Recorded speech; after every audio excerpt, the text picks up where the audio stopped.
देखा तालू भाई लोग बड़ी मजेदार लोग अल्लाहदार आओ दो चार गो गाड़ी की है अखिया की है अखिया पर कस कमान बन जाला कि जहिया कोई तू हो तूफान हो जइबो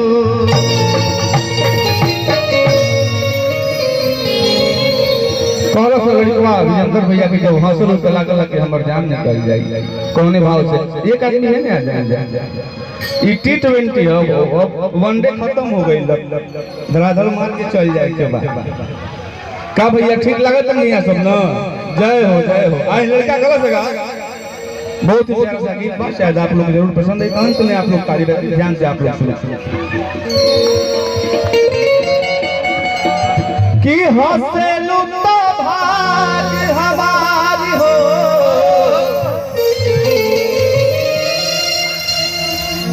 बड़ी कोला कोला से जब हंसलू तो लगल कि हमर भगिए जाए कोनी भाव से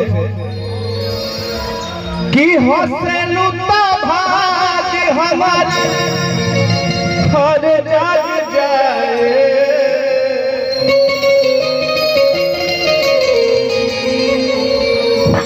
हर की हंसलू तो भाग हमारी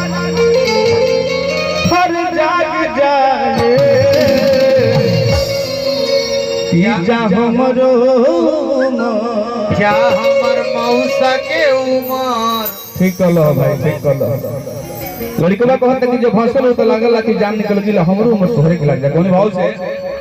कि जा हमरो अरे तोहरो के लाग जाए जा हमरो तोहरो के लाग जाए हंसल तो भाग हमर हंसल तो भाग हमर जाग जाए